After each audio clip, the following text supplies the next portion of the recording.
Olá pessoal, sejam muito bem-vindos. Meu nome é Amanda Santos, sou professora de língua portuguesa e hoje a gente vai falar de um assunto muito importante que faz muita diferença no momento que a gente vai produzir um texto, seja um texto escrito ou um texto oral, que é os recursos coesivos típicos de textos orais do discurso narrativo. Vamos dar uma olhadinha no slide?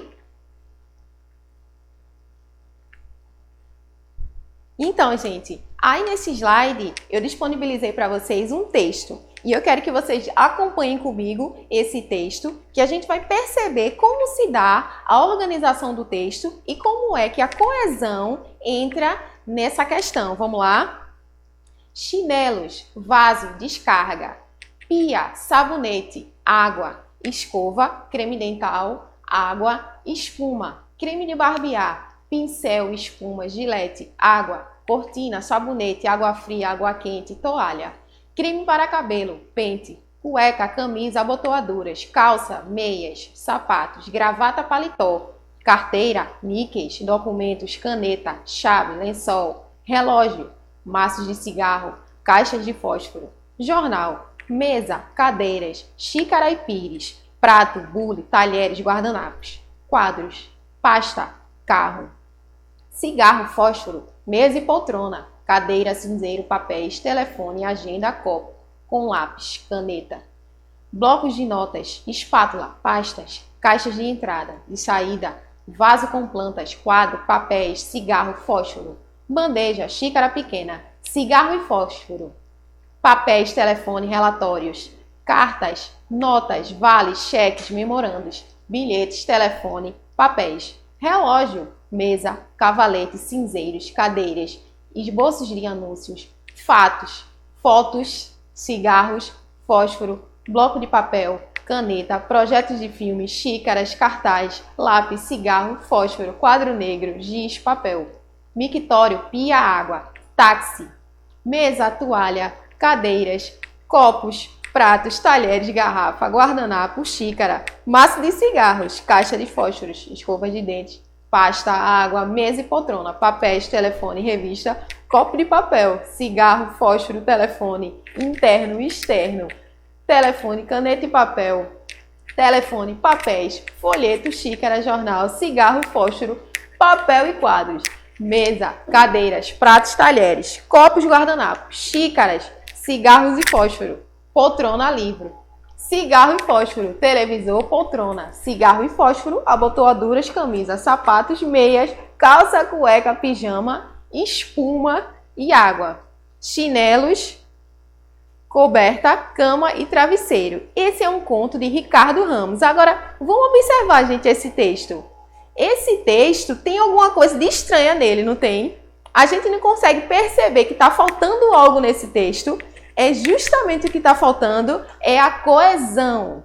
Porque esse texto, a gente consegue perceber que entre uma palavra e outra deveria ter um verbo, um adjetivo, um advérbio, um pronome, um artigo. Tudo isso faz muita diferença no texto. Apesar da gente conseguir construir um sentido em relação a esse texto, não é um texto que torna uma leitura fluida. Tá certo? Então a gente vai começar a falar um pouco sobre a coesão textual, que a coesão, o que é que se trata? Vamos imaginar que a gente agora está com um monte de pedaços de pano e a gente quer construir uma roupa bem bonita. Só que para a gente construir essa roupa bem bonita, a gente vai ter que fazer o quê? Costurar esses retalhos até sair aquele modelo que a gente pretende, não é verdade? Só que a gente não quer construir uma simples roupa, a gente quer que a roupa seja bonita, então a gente tem que combinar esses retalhos para que no final o resultado seja aquele que a gente pretendeu. Então a coesão é exatamente isso, a gente vai pegar todos os recursos linguísticos que a gente tem e costurar o nosso texto, costurar essas ideias até a gente construir um sentido completo, para que a pessoa que esteja nos ouvindo, quando a gente constrói um texto oral, ou um texto escrito, quando ela vai pegar o nosso texto e fazer a leitura, ela consiga perceber que o texto é claro nas ideias, é objetivo, é fluido e agradável de se ler. E a coesão, ela serve justamente para isso, ela serve para organizar o nosso texto, para que o nosso texto ele apresente qualidade de objetividade, de clareza, tá certo? Vamos passar aqui para o nosso slide para a gente definir o que é a coesão textual. Então, gente, coesão é essa conexão. Lembra que eu falei dos retalhos de pano? Que a gente tem que usar a linha para costurar esse texto, essa roupa. Então, a coesão é responsável por costurar as ideias no texto. E a partir daí a gente encontra uma conexão, uma ligação, uma harmonia entre os elementos desse texto. Tá certo? Então, dessa forma, as ideias desenvolvidas dentro do texto, seja de um texto oral ou de um texto escrito, elas se apresentam entrelaçadas, tá certo? Vamos dar uma olhada no slide. Aqui eu tenho para vocês, a gente vai falar um pouco sobre as narrativas orais e quais esses recursos coesivos que a gente pode utilizar nesse tipo de narrativa. Eu tenho aqui alguns exemplos de narrativas orais. São contos, são fábulas, novelas, lendas, crônicas, são exemplos de narrativas orais, ou seja, são textos que a gente produz oralmente. E, em geral, a gente pode produzir uma narrativa oral contando uma história para alguém, do ponto de vista oral, utilizando a fala, a oralidade, tá certo?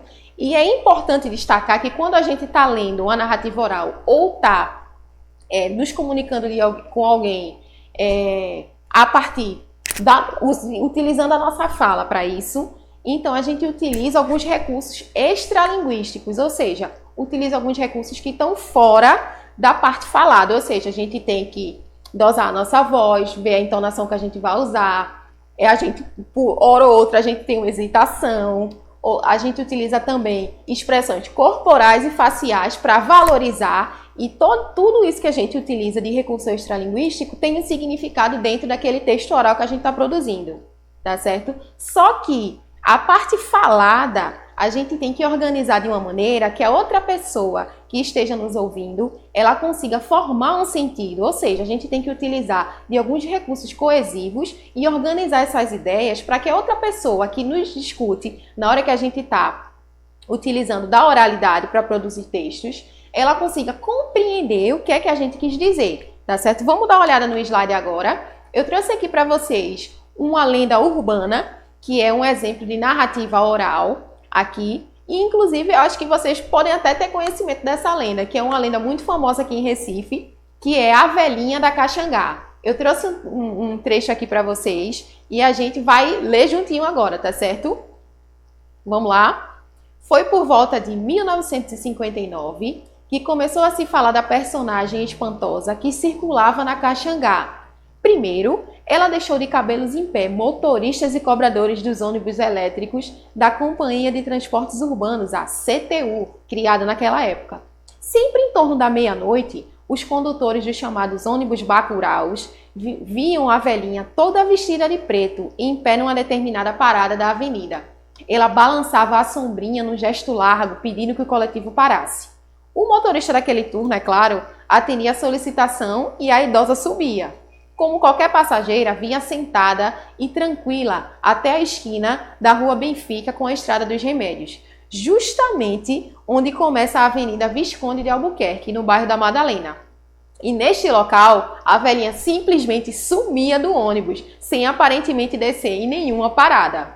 A gente consegue perceber nesse texto, gente, que é um texto que surge, primeiro, pela oralidade, as pessoas vão passando essa lenda boca a boca, e no final a gente tem agora um texto escrito, mas que tem origem na oralidade, tá certo? A gente pode observar que essas partes aqui em negrito do slide, elas fazem uma ligação entre as ideias e também utilizam do recurso da retomada de ideias daquelas que foram ditas antes. Se a gente retirasse todas essas partes aqui que eu destaquei em negrito no texto, complicaria até um pouco a compreensão, porque ficaria sem aquela linha. Lembra da linha do início que eu falei? Ficaria sem aquela linha para a gente entender qual a organização do texto, qual as ideias que estão postas, estaria tudo muito solto. Então, essas partes aí em negrito, que na verdade estão aqui destacadas, elas servem para ligar o texto, ligar as ideias presentes no texto e demonstrar clareza e objetividade, para aquela pessoa que está ouvindo a história ou lendo o texto, tá certo? Então, vamos passar aqui para o próximo slide. Eu tenho para vocês alguns exemplos de alguns recursos linguísticos que podem promover coesão no texto oral, ou seja, que podem promover a harmonia e a ligação entre as ideias nesse texto oral.